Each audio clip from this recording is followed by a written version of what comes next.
Welcome to Bear Balance. I believe we're live here. As you can tell, I am not JB. He is out this week. He's tied up with some other stuff, personal things. So I'm running point guard today. I'm your host, Lester Wiltfong, and on the other side of the screen where I usually am, Taylor Dahl, host of Making Monsters. If you live in the Jacksonville area, you can hear her on 1010 XL on Helmets and Heels. Taylor, how you doing tonight? I'm good. We have a Monday night win, and so I feel like I've been feeling great today, actually. It's funny because obviously people that listen to Making Monsters, Lester, know I cover the Jaguars too, and the Jaguars losing Sunday had like the whole station bummed out on Monday, and then I come in today and I'm like, oh, hey, and they're like, oh, we hate you right now. So were you at a bar last night? I think I saw a video on your thing. You guys were going nuts, right, when the game happened. Oh yeah. So I host like a Bears group of Jacksonville, and there's almost like 600 people in the group. Not all of them meet every Sunday, but we have a good, usually 30, 40, 50 people that meet up and watch the games together. And so, one of the guys decided to record during that last second field goal to get our reaction. And luckily it was a fun reaction. I always like the reaction videos, of course, when it's a win. I can't stand watching the negative ones. Yeah. When it's another team, the though. TV. Yeah. Why are you punching your television? I think some of those are just staged, like it's a bogus TV they throw up just to kind of get the viral video that go on there. Because why would you punch your TV over a football game?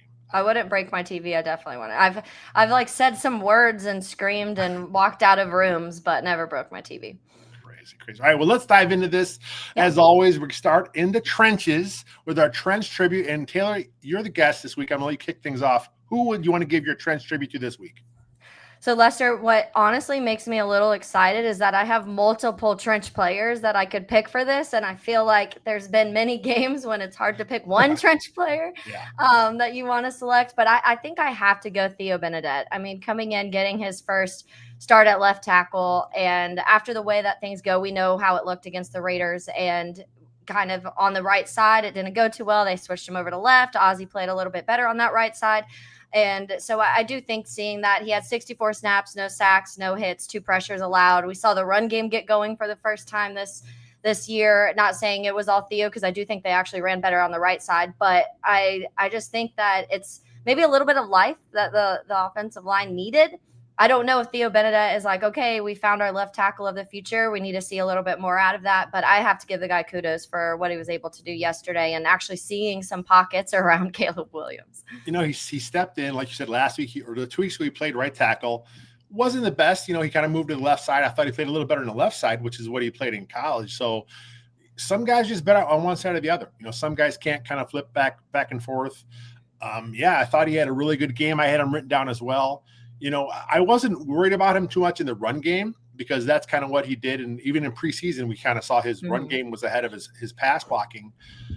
But I thought he was pretty good in pass pro too. I mean, I can't really complain. I mean, there was a few times he kind of got out ahead of his feet a little bit. He kind of lunged a little bit, but he had quick feet. He stayed with his guy. Caleb got sacked 3 times. We'll talk about Caleb in a little while, but I don't think none of that stuff really came off Theo's side. He was pretty good against the Commanders. Yeah, and I think that I want to say the weird illegal formation they called late was on Theo. I think they said that was it was terrible. Terrible. Because I said the left tackle, and I've watched that so many times now at this point, trying to figure out what exactly happened, and I still don't see it. I was even showing on Helmets and Heels, Tom McManus, he's a former linebacker.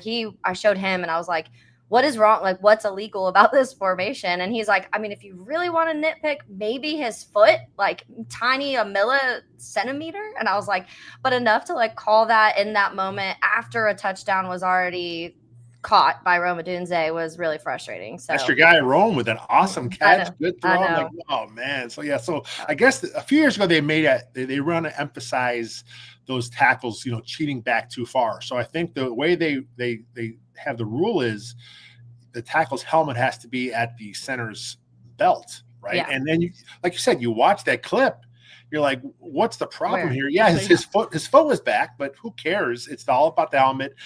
It seemed like those refs, and I think we'll talk about the refs in a little while, but I think those refs were kind of looking to kind of be part of the game and just just let the guys play and get the hell out of here. No one wants to hear the ref talking here. So for me, I'm going to go the other side. You mentioned they ran the ball good on the right side, so I'm going to go right tackle. Darnell Wright, again, look, he missed a couple weeks ago. He came in there, he had a big, bulky brace in his arm, and it didn't affect him. I thought he was good in pass pro like he always is.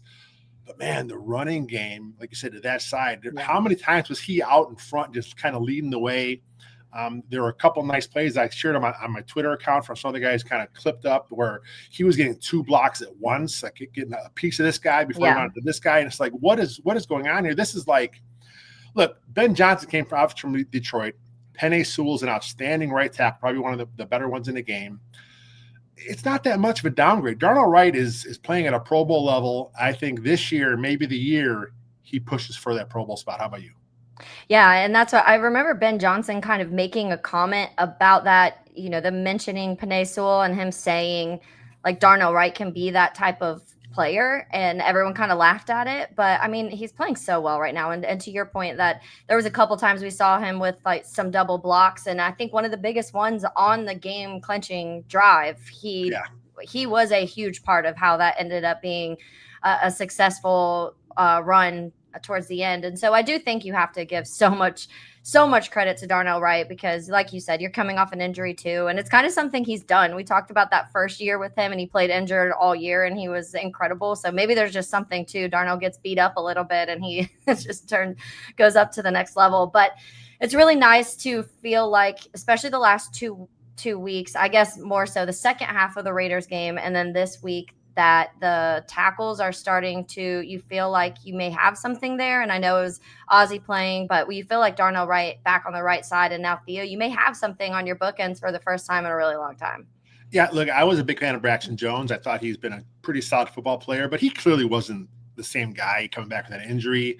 Like you said, you got Theo Beneday over there now, as JB likes to call him Eggs Beneday. That's the nickname we're trying to push here. So the fact that he's doing that stuff on the left side, undrafted free agent, didn't play at all last year. He missed part of camp because of an injury. Mm-hmm. And then here he is. Yeah, the knock on him is short arms. But look, if you have good feet, if you're quick, you can make up some of that. Plus, he has a pretty long torso. So I think that kind of helps him out. He has a good anchor, which is something Braxton Jones struggle with. So, look, I'm not sure he's the left tackle of the future. Yeah. But, man, one game over there, you kind of like what you see from Beneday and, of course, right over there on the right side. So let's go on to the next part is tweet of the week. Taylor, which tweet do you want to highlight from the wonderful world of Twitter?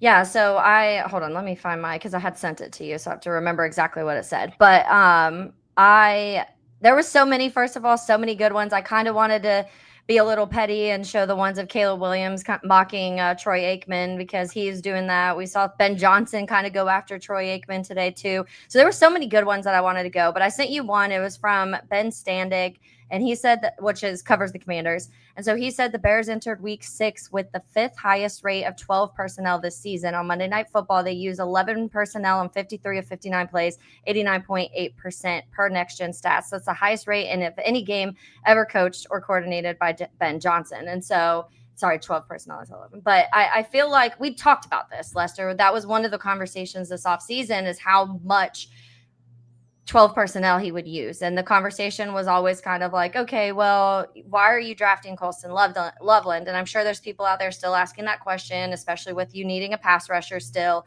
But I think this was the reason that everybody talked about was, well, we're going to see multiple tight ends out there. You're going to see a lot of those guys having to do blocking things and all of the extra stuff that they're going to ask tight ends to do. And so you're kind of seeing it. And I remember last year I want to say ran it the third most in the NFL. It was like 37% or something like that. He ran 12 personnel. This is a really high number for 12 personnel, but I think it's working when you're having some issues throughout the season of not being able to, your offensive line isn't maybe protecting the way you want, and you can get those extra blockers out there and you can use those big bodies to help. I think we saw a lot of helping from blocking in general. Rome had a couple really good blocks yesterday. And so I do think we're seeing this out of a lot of guys, but that 12 personnel number, I think, is just so interesting to me. Yeah. So much 12 all season. And then of course on Monday night, they kind of flip it up and they do a lot of 11 personnel and just kind of go through the numbers here. The receivers, obviously DJ Moore played a ton, 60 snaps out of 64, Zacchaeus 54 snaps out of 64. Rome 62 snaps, and then even got Luther Burden in there 15 snaps. So they played a ton of that, and like you mentioned the blocking on the perimeter. Rome was all over the place. DJ Moore was blocking his ass off. No block, no rock. DJ Moore, that's been the knock on him, right? A lot of fans are critical of his blocking, but he was throwing his body around there. He was getting a lot of good blocks, and of course, after the game, he was taken to the hospital. Ben Johnson today talked about how it was his day-to-day thing. It's possibly a groin issue right now. So, look, I'm not sure what happened with the full story there, but whatever it is, he is back in Chicago, so everything looks good for DJ Moore right now. Yeah, and I think to your point, that's what it'll be interesting because Ben Johnson, we talk about the heavy 12 personnel most of the time, and he switched it up this week, and I think it worked. All of a sudden, you could run the ball, and some really good things were happening. So it'll be interesting how he kind of meshes the two together, and I think that's the best thing about having a coach like Ben Johnson who's so offensively creative and isn't afraid to try new things. I mean, we're seeing it with the left tackle alone. Most coaches aren't switching their left tackle 4 or 5 weeks in, especially if the one wasn't completely a disaster. It's not like Braxton was ruining every single play. He just had, a handful of plays that wasn't good. And Ben said, your time's up right now. Let's get a new guy out there. And I love that. I love the fierceness. I love the aggressiveness of Ben Johnson. There's a couple times where yesterday, even you get a little like the 4th and 1. I didn't love the play call on that one personally. But there's a lot of good things that you love about him. And that's one of the things is like, how is he going to mesh all of the things that the Bears offense can do at a high level and make it his offense here? I'm glad you highlighted this tweet because it really shows, like you said, the versatility of Ben Johnson. Like it was all 12 personnel. And then this week coming off the bye, they had a chance to self-scout. They had a little extra time to worry about the Commanders. And they realized they condensed the play sheet a little bit. Ben Johnson talked about it wasn't as big of a menu sheet for the plays, and they realized, look, 3 receiver sets is probably going to be our best way to attack this team this week, and that's what happened. So they kind of attacked it. Ben Johnson, look, it's 5 games. They've won 3 in a row. He has been as advertised as far as Bears fans, and that kind of leads me into my tweet. And my tweet is from Tom Fornelli. And when the game ended, I kind of saw this, and I'm like, man, that makes a lot of sense. He tweets out, they ain't great, but they ain't the same old Bears either. So I think that's exactly where we are as Bears fans. Look, they've won 3 games. The last 2 were pretty ugly wins, but we'll take it, right? We take any win we can at this point as Bears fans. They're playing pretty good football right now. Who knows what will happen if they come a really good team later on in the season. But right now, they're winning games where Flukes never would have won these games. Yeah. Matt Nagy, maybe early on when they had a really nice year with rolling, maybe then. But, the last time the Bears won games like this, I can't even recall. You expect them to lose games like this. Yeah. And now they've won 2 in a row like this. Even going back to the Dallas game, there was a point in the Dallas game where the Bears were up big, 14-0, I think. And then all of a sudden, here comes Dallas. They came back and tied it. And as a fan, I'm sitting there thinking, here we go. Here we go. And now this is 3 weeks in a row, 3 wins, 3 games where you think that the old Bears would have blew it, but not these Bears. They are not the same old Bears. Yeah, it is. It's a good way to put it because I think that even watching yesterday with the Bears group that I have, there was a couple people that late in the game were like, when Washington scored late and they went ahead and everybody was like, oh gosh, here we go. Washington's going to break our hearts again. And one of my friends literally was like, this isn't the same. Ben Johnson's not letting that happen. And immediately I was like, it's so like engraved in our head to immediately be like, something bad's going to happen. You knew Jake Moody just got called off the practice squad and it's going to come down to his leg. And it's just so many things that could possibly go wrong. And I do want to give kudos to Caleb in the 4th quarters in these games because I feel like he's just been so clutch in the moments that you really need to. There's things, and we'll get to more to Caleb, but I feel like that's what also is exciting is you don't have, I'm not trying to bring up the past constantly, but a Justin Fields who it's a turnover in the 4th quarter. That would have been a fumble. It would have been a sack loss for 25 yards. Those are the things that would have happened. It would have been a blocked kick against us. It would have been the handoff phantom fumble that Jaden had, like that would have been us. Like that's very Bearsy, that kind of stuff. Yeah. And it's flipping and it feels really good to feel like you have, even not playing your best football, you're winning. And to be honest, you're probably a phantom holding call on Darnell Wright away from being 4-1, honestly. And so I do think that when you look at that, you have to have some positives, because you're like, all right, well, if this keeps improving and you get, you're getting these defensive players back, we'll see how much Austin Booker adds when it comes to the pass rush. We'll see. We don't know when Jalen's back, but when he is, obviously that's an immediate upgrade. Kyler's getting kind of worked in a little bit. He hasn't played this season, so we'll see, what that starts to look like when he's more comfortable. Brisker's making plays again. Bayard's been playing really well. If all this starts to click at the right time, the Bears could go on a run, and that they're playing their best football when it matters the most if that happens. Yeah, that's what you want. You want your team to slowly get better as the year goes on. And look, like I said, 5 games, but this team is slowly getting better and things are looking good. So let's move on to caught up in a numbers game. Taylor, what number, what statistic, what kind of stood out to you this week? Yeah, so I'm going to say the number 4 is the number that stood out, and that's because that was the Bears gave up the 4th pick for Jonah Jackson. And I know in the beginning there was some worries. The first couple of weeks it looked like, oh no, is this the Jonah Jackson? And that was kind of the question this whole offseason, is which Jonah Jackson are you getting? Are you getting Pro Bowl caliber Jonah Jackson that was with Ben Johnson in Detroit? Or are you getting the hurt, okay, not very good Jonah Jackson, which we saw, most recent?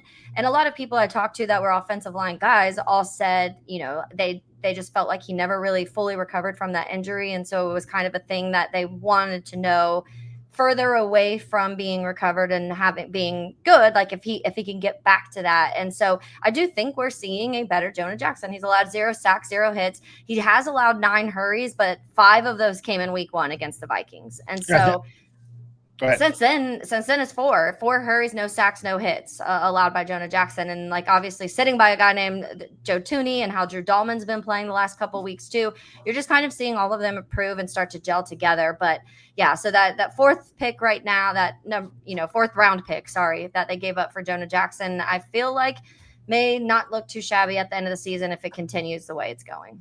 I think you're mixing up your guards, because they sent the 4th for Tooney. They sent the 6th for Jackson. Oh, the 6th for Jackson. Okay, so number 6 then is the number. I'll edit that out. No big deal. No, that's a good point, though. I mean, it's even better. I mean, they got him for a 6th-round pick. Yeah. And like you said, a lot of question marks when he came in. They gave him the rework deal, which is one thing a lot of people, what's going on with the deal? But again, we talk about slowly getting better as the year goes on. I think Jonah Jackson's in the same boat. He's getting better as the year goes on. He's getting more comfortable. He's getting further away from that injury that really took away his entire year with the Rams last year. Yeah.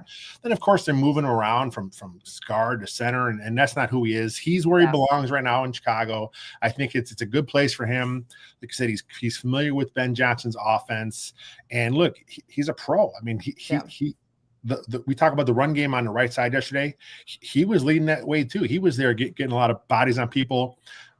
Look, does he got some warts in his game? Yeah, I'm sure he does. But look, he's playing pretty good football right now for the Bears, and that entire O-line had a hell of a job against the Commanders. So my number is going to be 28. And I actually found this stat. Aaron Lemminger, a guy, he tweeted about this earlier today. He saw the stat on ESPN. So the Bears broke a string of 28 consecutive losses when they were down by 8 points in the 4th quarter. Wow. We talked about earlier how this same old Bears, right? This is not the same old Bears. They broke that string. So they were down by 8. They had the block field goal. Again, we all thought, oh, geez, here we go. It's going to happen. Jake Moody, it's going to come down to Jake Moody's kick. He's never going to make this kick. He did it. Caleb comes back. Of course, it's a real nice pass to Swift. Swift kind of takes it the rest of the way by himself. They get the field goal. I mean, look, when you're watching that game in the bar, there was some faith, there was some hope, but when I was sitting here watching, I'm like, it ain't gonna happen. I'm like, please go in, but it's not gonna happen. I mean, look, Jake Moody did a great job, made that kick, but 28 straight losses down by 8, and that's not like a ton. That's 1-score games. That's basically 1-score games. This Bears team under Flus. Yep. Nagy, 28 straight. Yeah, that's what you start to see, the boxes being checked of the negative side of things, that they're starting to flip. And like the road games, the first thing you already talk about, Ben Johnson winning more road games than Eberflus did.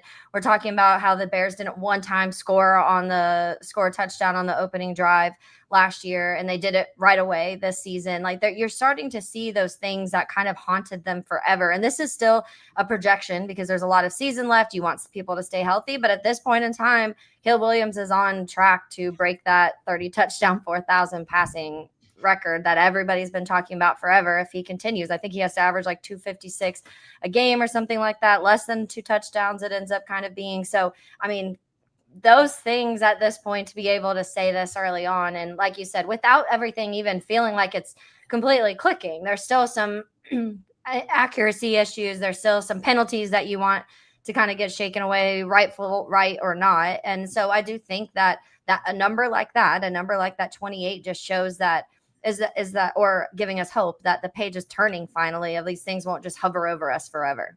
Yeah, Caleb is doing what he has to do. This is 2 straight games. He helped bring the Bears back, and that leads us right into Caleb's corner here. And Caleb Williams, when in the game went, I had it. Look, I'm all discombobulated. I'm not used to being the lead here. It's usually JB running the show. So Caleb went 17 for 29, 252 yards. He was sacked 3 times.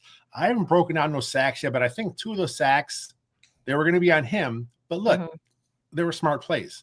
Yeah. There's no point in throwing the ball away, keep the clock running. Then the other one, he kind of just slid down to keep the clock running again. So he had the 1 touchdown to Swift, passer rating 98.6. He had 4 rushes, technically negative 2 yards, but, you know, he had the 1 touchdown there. So I thought Caleb played pretty good. You know, he had a couple missed picks early, right? Where you're like, oh my God, why are you throwing that? Yeah. But then on the flip side, we talked about the great pass to Roma Dunze that was negated by a stupid penalty. He had the drop by Zacchaeus, which would have went for, you know, probably a touchdown. Probably a touchdown. So yeah. So you look, everyone wants to say, what about this? What about this? Well, if you're going to be the what if game for negative stuff, you got to look at the positive stuff too. So yeah, I thought Caleb had a overall pretty good game. How about you?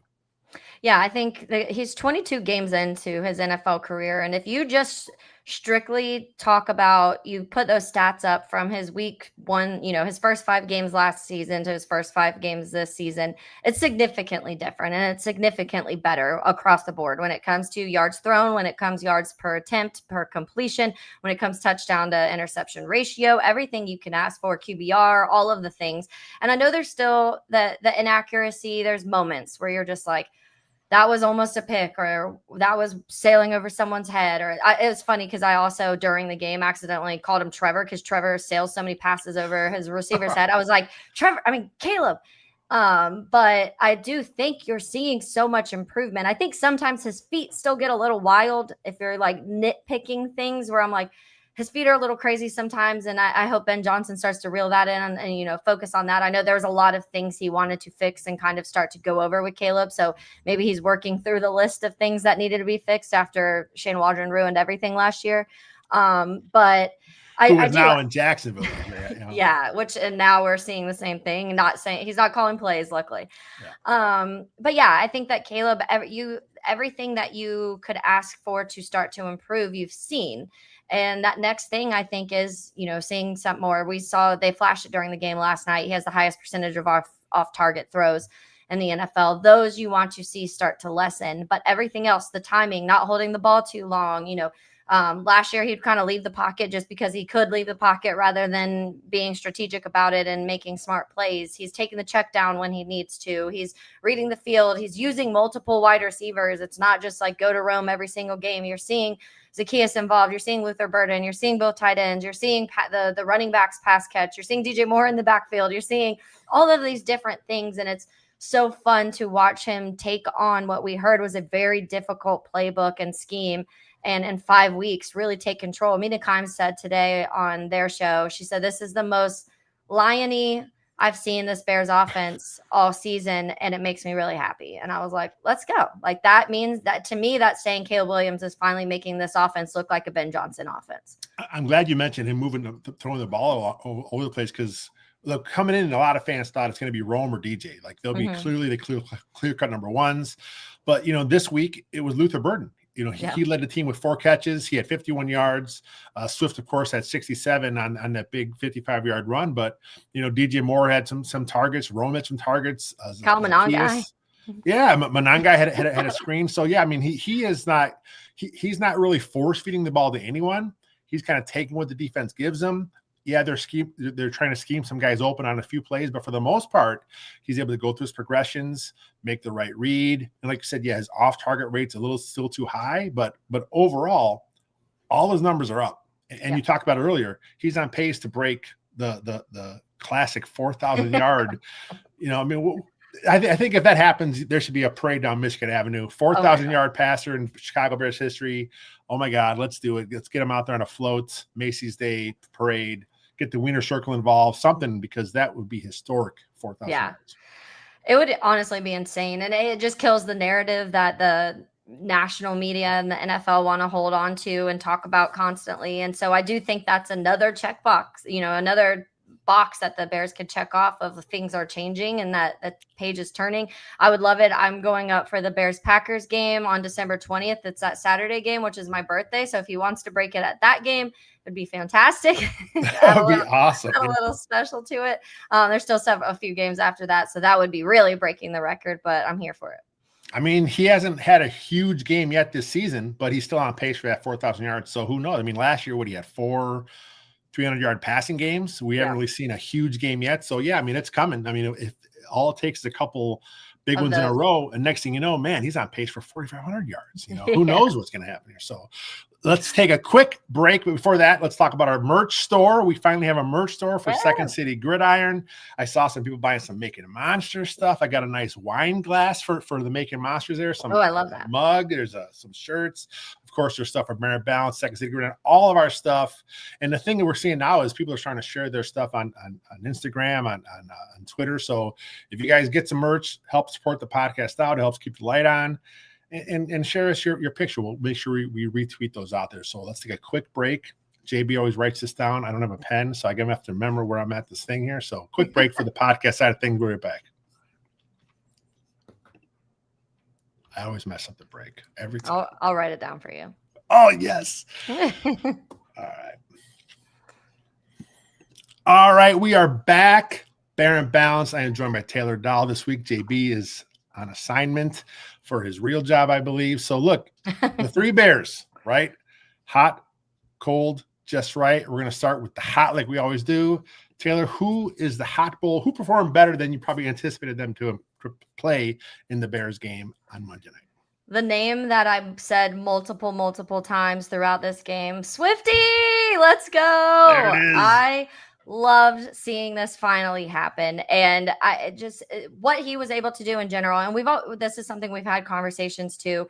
He has the vision. We know that the Swift's biggest issue is more so like, he's not that guy that's going to run people over and force missed tackles and get the extra yards after contact. That's not going to happen.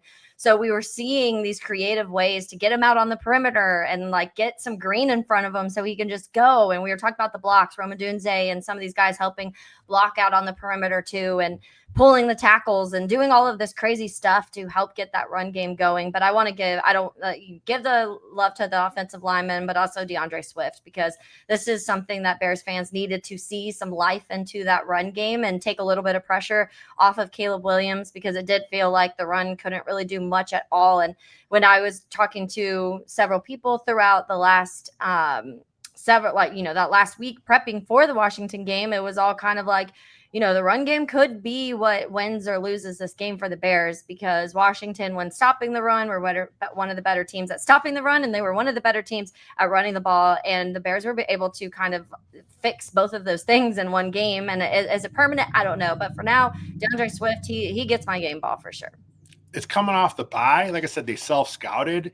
Look, the Commanders, Krosky Merritt was averaging 6.6 yards a carry. Bears held him to 3.6. Yeah. And he fumbled. They held the Commanders to 4 yards per carry, which it's okay, but nowhere near what they were giving up. And look, you mentioned what Swift did, 7.7 yards per run, 108 yards, 14 carries. He had 2 catches for 67 yards in that ridiculous touchdown, where a nice stutter step on the sideline there to kind of get himself free. Yeah, I mean, Troy Aikman Swift said it was lucky, but oh, dude, we'll get it. We're gonna get into Aikman, I'm sure, here in a little bit. But yeah, like he just had a good game. Like I said, he has pretty good vision. But he wants to go outside. He doesn't want to go inside. That's look. Everyone knows who Swift is, right? They used him correctly, right? They put him on those outside zone runs. He had a few inside runs, but for the most part, he's more effective outside. And they use Monungai on 5 carries. They use Roshan Johnson. You know, I know. Was that our first Rojo sighting? Because I was that is his first snap on offense, I think, this year. Wow. So went for a 6-yard run.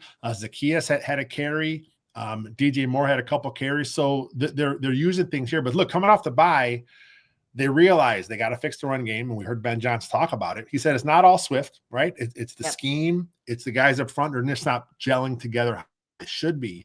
So whatever they did, over the bye, whatever they self-scouted, they kind of figured something out here.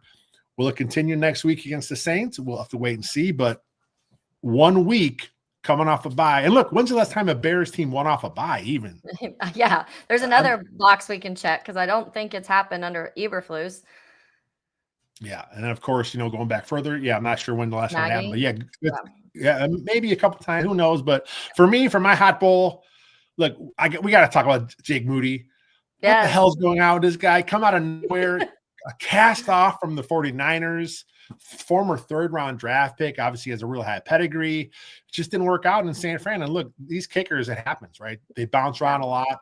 Just look at Washington. Washington's punter, Trent Way, was in Bears camp 2 years in a row, and he never really caught on. And he finally catches on, and he's been in the league now, I think, like 10, 12 years. So sometimes it takes kickers a little longer and punters a little longer to get things figured out. So Jake Moody, 4 of 5, game winner.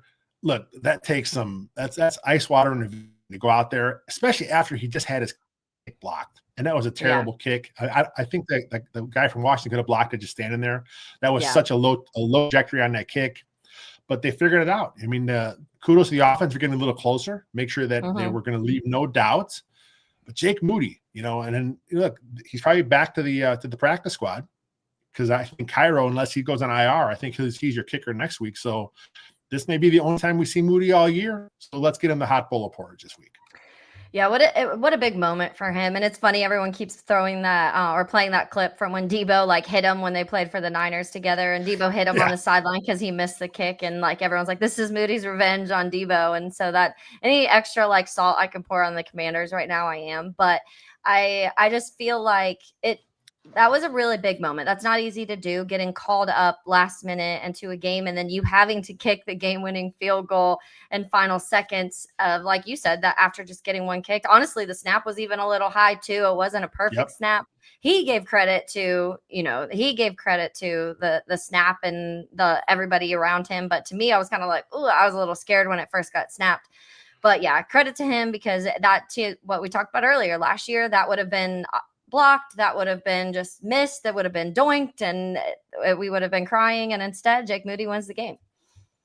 Jake Moody comes out of nowhere. The doink came on the other sideline this time. Yes, it did. Doink in this game. So then everything is coming up Bears. It doesn't happen very often. So let's go to the Cold Bowl. The Bear that underperformed, or maybe going a different direction. I got mine going in a different direction. So who gets your cold this week, Taylor? Yeah, I hate saying this because this is my favorite Bear, but I was expecting a Rome day, and I really wanted everybody watching Monday Night Football to see the Rome we've seen. I wanted that touchdown, the consecutive touchdown to continue. Not saying Rome played bad. We talked about that illegal formation, calling back the one, so he should have had a touchdown. But he had a drop, and there was a couple moments where I just felt like him and Caleb weren't quite on the same page as they had been in previous games. And I really did. I've been so hyping up Rome Odunze that I wanted everybody watching Monday Night Football to be like, oh, Rome is here. And I don't know if anybody watching that game last night really is coming out taking that. I don't care because they won. But I just more so, I thought it was going to be a big day for Rome. And it more so was a little bit different than I thought it was going to go. Yeah, it was fine. I mean, like we talked about, right. Caleb spread the ball out. That's not what we're used to seeing from Rome for this year. That was a little down game for him, but look, he was targeted 5 times. He had 2 catches, 2 yards, and a nice one game for 21 yards. I thought he was pretty good as a player. There was I'm talking about my cold second here, but there was one play where it looked like the guy had his hands up in Rome's face. Oh, I'm yeah. like, where's the flag here? What's happening? So we weren't getting any I go to my cold. Usually it's fair, but I give my cold. I got two cold bowls, right? Lester, sorry. You're breaking up a little bit. Breaking up. It's Yeah. bad weather here. I'm gonna try through it. So I'm gonna go the refs. Like, I don't know, right? That's what I'm trying to do, but we got to call it out. It's not just us calling out. It's the national. Even Troy Aikman, who should get a cold bowl here of his own. Yeah. Call out the refs. And then look, speech. Well, what was he doing last night? He had in his mind that he was going to go out there. Jane Daniels was going to be the golden child of the NFL. He was in a victory, and it just didn't happen. Caleb kind of flipped the script. The Bears kind of flipped the script. So look, the refs, they get a little bit of the cold bowl, but I'm going to go a little bit for Troy Aikman as well. Yeah, it was honestly very frustrating towards the end. There were that final drive, like we were out, they had the sound on for us. So the sound was on. I literally had my ears plugged on the Bears final drive because I was like, I can't even stand listening to him at this point. He's just like crapping on everything that the Bears do, no matter what. Like he called the one swift run. He was like, oh, that was lucky. And it was like, no matter what Jaden did, if Caleb Williams would have like fumbled the ball on his own, no contact fumble, he would have been talking about that for the next 5 minutes in the game. And it was just so frustrating to listen to that. The refs, we talked, the legal formation was crap. The offensive pass interference on Colston Loveland was one of the worst calls I have ever seen in my entire life.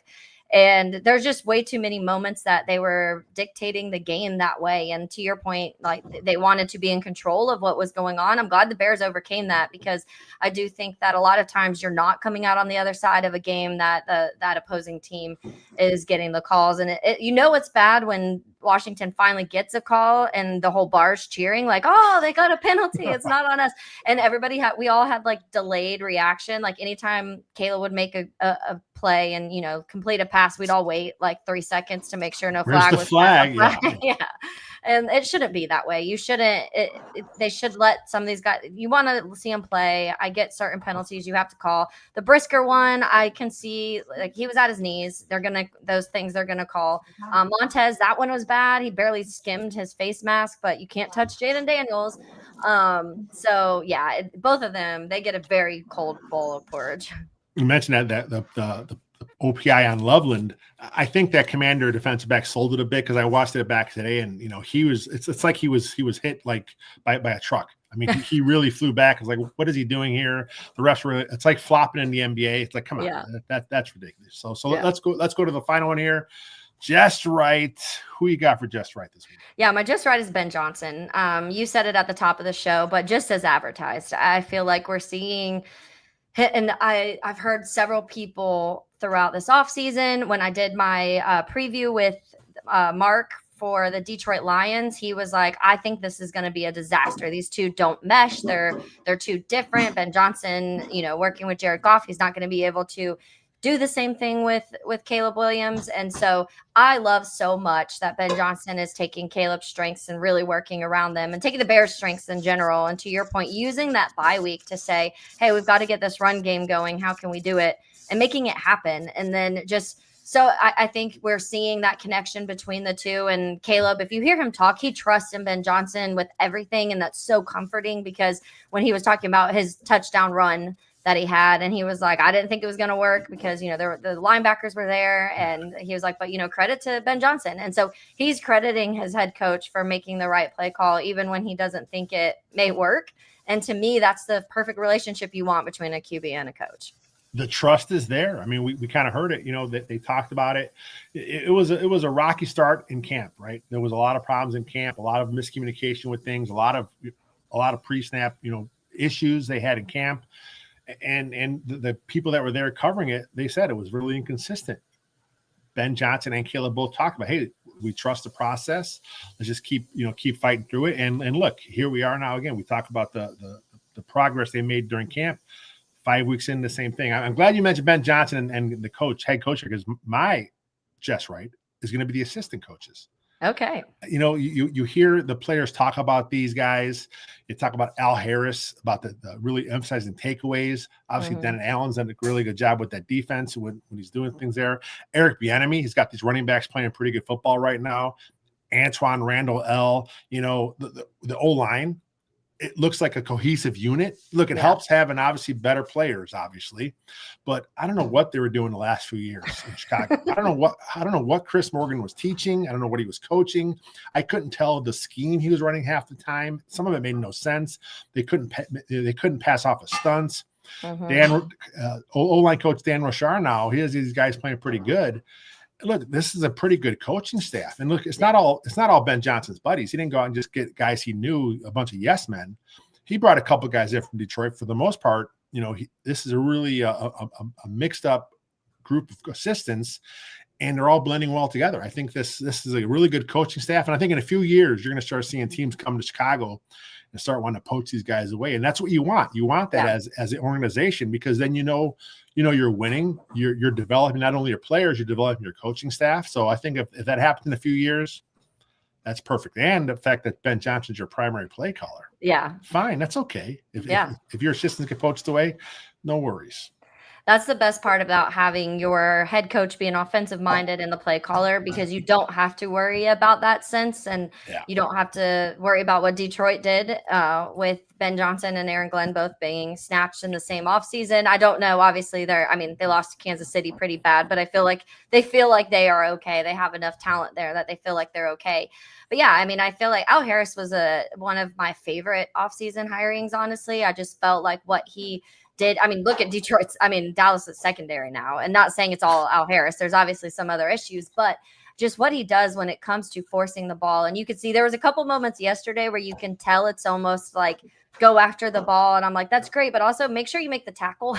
Let's get them down on the ground too. There's a couple of those moments where you're a little worried that someone's going to break through and get by.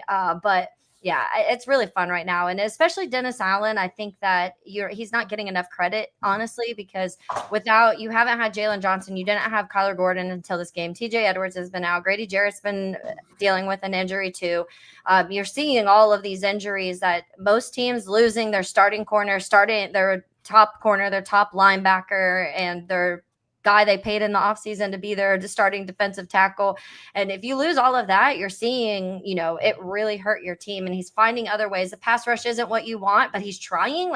He's sending guys that you're like, all right, he's trying to create some pass rush with what he has there. And maybe it's not what you want, but it just feels like he's bringing some sort of life into the defense that has felt a little depleted, and now you're getting guys back. And so now he really gets to work with Kyler Gordon and that nickel corner, who's so important in his schemes, and being able to, I think Kyler honestly is a big part that can help in the run too. And I don't know if that's talked about enough in the DA defense. So yeah, I think that's an important thing of a head coach, is making those hiring the right guys. And so far in the small sample we have, he's done a really good job of that.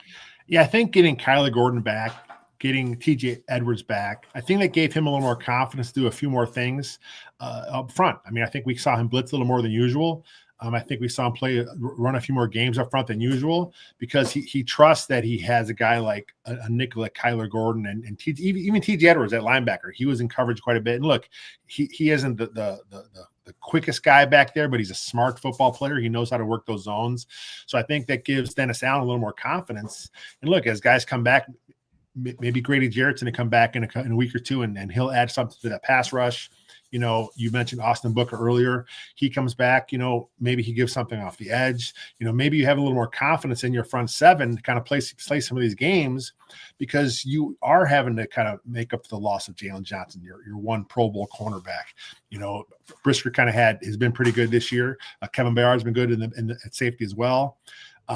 The other corner, Stevenson, I was really hoping for a big breakout game for him this week. It didn't happen, but he'll take the dub. I'm sure he's fine.